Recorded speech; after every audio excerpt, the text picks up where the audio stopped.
ꯑꯩꯈꯣꯏꯒꯤ ꯆꯦꯅꯦꯜꯗ ꯃꯌꯥꯝ ꯄꯨꯝꯅꯃꯛꯄꯨ ꯇꯔꯥꯝ ꯅꯧꯖꯔꯤ ꯃꯌꯥꯝ ꯉꯁꯤꯒꯤ ꯕ꯭ꯂꯣꯒꯁꯤꯁꯨ ꯕꯖꯥꯔ ꯆꯠꯄꯩ ꯕ꯭ꯂꯣꯒ ꯑꯣꯏꯅ ꯇꯧꯔꯅꯤ ꯃꯌꯥꯝ ꯑꯗꯣ ꯃꯌꯥꯝ ꯕꯖꯥꯔꯗ ꯇꯧꯔꯒꯁꯨ ꯑꯩ ꯀꯃꯥꯏꯅ ꯇꯧꯕꯅꯣ ꯍꯥꯏꯗꯣ ꯎꯠꯆꯔꯛꯀꯦ ꯕꯖꯥꯔꯗ ꯆꯠꯃꯤꯟꯅꯩꯁꯤꯅ ꯑꯩꯈꯣꯏ ꯏꯅꯥꯎꯅꯨꯄꯤ ꯏꯆꯦ ꯏꯆꯥꯅꯨꯄꯤꯒ ꯇꯧꯔꯒ ꯆꯠꯃꯤꯟꯅꯔꯤꯅꯤ ꯕꯖꯥꯔ ꯇꯧꯔꯒꯁꯨ ꯎꯠꯆꯔꯛꯀꯦ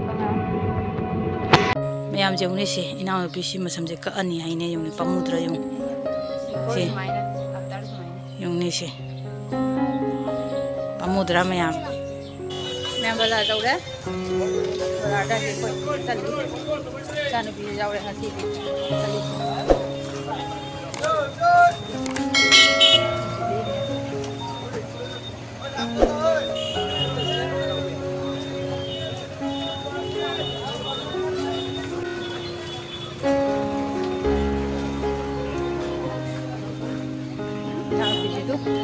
Narang masam sangam badong masih di tu. Langi video dah masam sangam badong masih di na pisau tu. Mudah kare mak.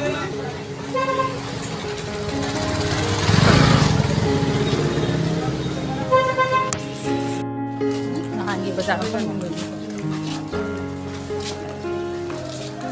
Ya, ini pun nak. Kami nak mulai dia.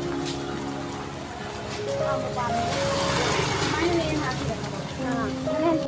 Pasal ni kucing.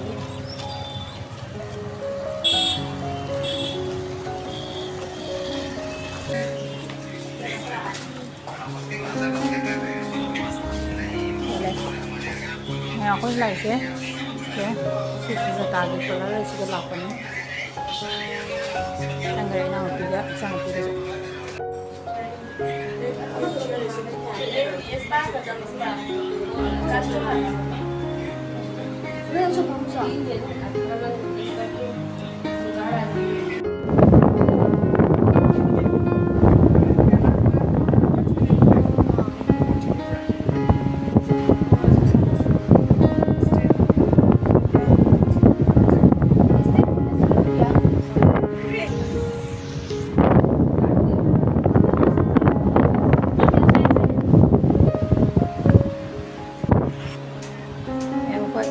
Kake tau ni, nang pikak ko hawer.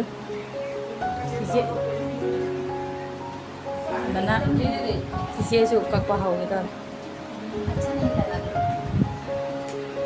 Nang pikai, mungkin luar agak ay.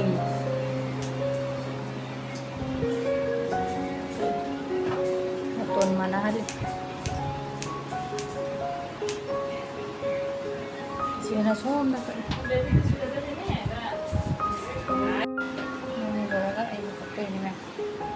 Mana tu isi?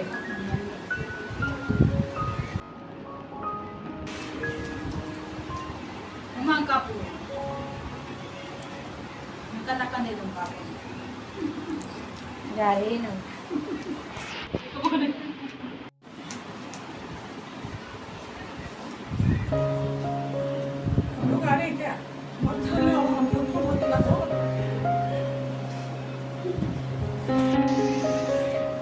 ज़्यादा लंबा हो गया बीच का छोटा है ना कैसे करेगा ऐसे पकड़ के काट दिया क्या हैं इंसान नहीं लगा तो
ꯃꯌꯥꯝ ꯁ꯭ꯄꯥ ꯇꯧꯍꯧꯔꯦ ꯅꯍꯥꯟ ꯇꯧꯈꯠꯈ꯭ꯔꯦ ꯃꯊꯪ ꯑꯩꯒ ꯏꯅꯥꯎꯄꯤꯒ ꯑꯃꯨꯛ ꯇꯧꯗꯣꯏꯅꯤ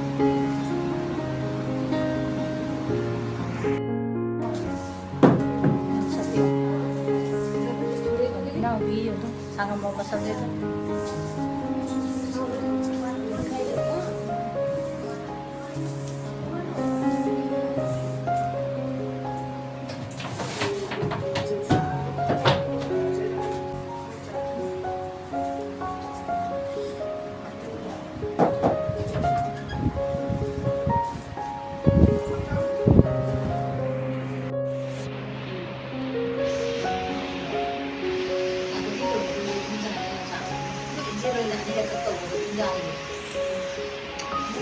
कौन करेगा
ꯃꯌꯥꯝ ꯉꯁꯤꯒꯤ ꯚꯤꯗꯤꯑꯣꯁꯤꯒꯤ ꯀꯦꯃꯦꯔꯥꯃꯦꯟꯗꯤ ꯏꯆꯥꯅꯨꯄꯤꯅꯤ ꯑꯗꯣ ꯃꯌꯥꯝ ꯁꯝꯁꯦ ꯁꯤꯁꯦ ꯑꯩ ꯏꯅꯥꯎꯅꯨꯄꯤ ꯀꯛꯏꯁꯦ ꯁꯝꯁꯦ ꯀꯦꯟꯃꯟꯈꯤꯕꯒꯤ ꯁꯝꯁꯦ ꯀꯛꯆꯕꯅꯦ ꯏꯅꯥꯎꯅꯨꯄꯤꯒꯤꯅ ꯁꯃꯥꯡꯊꯣꯡ ꯂꯧꯕ ꯏꯆꯦ ꯏꯕꯥꯅꯤꯒꯤꯁꯤꯅ ꯁꯝꯁꯦ ꯀꯦꯟꯃꯟꯕꯗꯒꯤ ꯀꯛꯄ ꯃꯌꯥꯝꯅ ꯁꯝ ꯀꯦꯟꯕꯁꯦ ꯀꯃꯥꯏꯅ ꯇꯧꯔꯒ ꯐꯒꯦꯅ ꯈꯪꯕꯤꯕ ꯌꯥꯎꯕ ꯇꯥꯔꯒꯗꯤ ꯃꯌꯥꯝ ꯈꯔ ꯍꯥꯏꯕꯤꯔꯝꯃꯣ ꯀꯩ ꯇꯧꯔꯒ ꯐꯅꯤ ꯍꯥꯏꯕꯗꯣ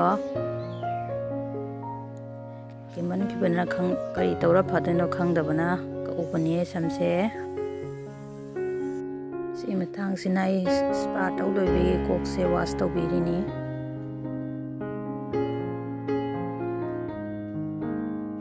ꯌꯥꯝ ꯐꯖꯅ ꯃꯣꯏ ꯇ꯭ꯔꯤꯠ ꯇꯧꯕꯤ ꯃꯣꯏ ꯀꯁꯇꯃꯔꯗ ꯃꯣꯏꯅ ꯇꯧꯔꯤꯁꯦ ꯌꯥꯝ ꯅꯨꯡꯉꯥꯏ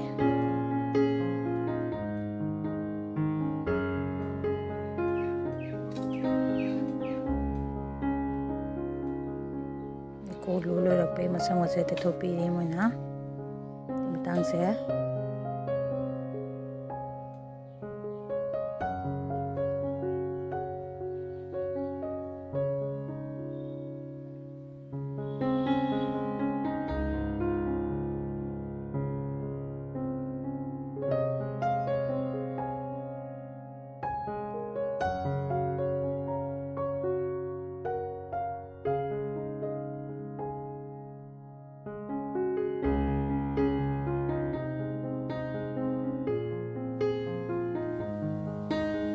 ꯁꯤ ꯃꯇꯥꯡꯁꯦ ꯑꯩ ꯁꯝ ꯀꯛꯅ ꯁ꯭ꯄꯥ ꯇꯧ ꯂꯣꯏꯔꯛꯄꯒꯤ ꯃꯇꯥꯡꯅꯦ ꯑꯗꯣ ꯃꯌꯥꯝ ꯁꯝꯁꯦ ꯑꯩꯉꯣꯟꯗ ꯁꯝꯁꯦ ꯇꯦꯜꯂꯒꯅ ꯐꯖꯕ꯭ꯔꯥ ꯁꯥꯡꯉꯒꯅ ꯐꯖꯕ꯭ꯔꯥ ꯄꯛꯆꯩ ꯄꯛꯆꯗꯦ ꯊꯤꯗꯦꯅ ꯀꯃꯦꯟꯗ ꯑꯝꯇ ꯍꯥꯏꯕꯤꯔꯝꯃꯣ ꯁꯝ ꯁꯥꯡꯉꯅ ꯐꯖꯕ꯭ꯔꯥ ꯇꯦꯜꯂꯒꯅ ꯐꯖꯕ꯭ꯔꯥ ꯍꯥꯏꯕꯁꯦ ꯑꯩꯉꯣꯟꯗ ꯃꯌꯥꯝ ꯀꯃꯦꯟꯗ ꯑꯝꯇ ꯍꯥꯏꯕꯤꯔꯝꯃꯣ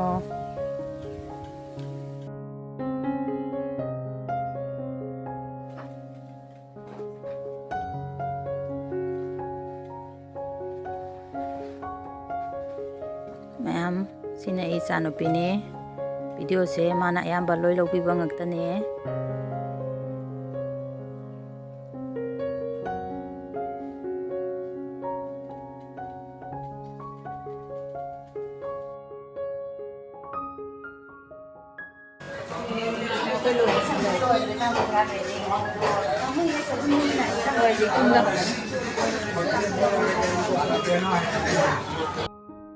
em sao có ra thì lùi đấy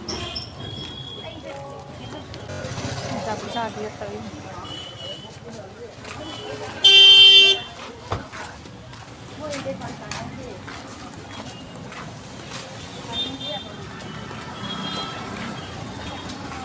bây giờ sang ngày mẹ mà thôi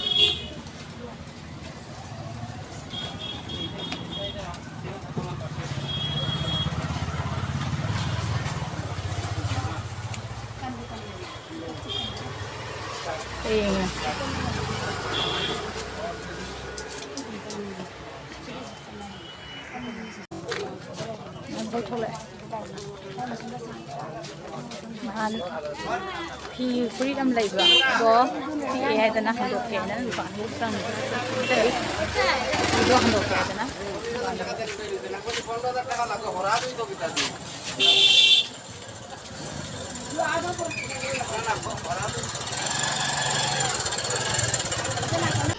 ma'am सी दुकान देखिए ना को इसानो की ड्रेस हम लगी रहो अदो पीए दना मु हंदो बसंगे मैम आदा दिनल ले रम ले आन दा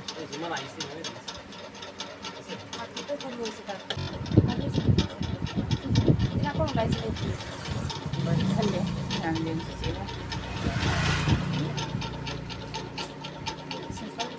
सीजन है मतलब को से सीजन दो ने ले रहे हैं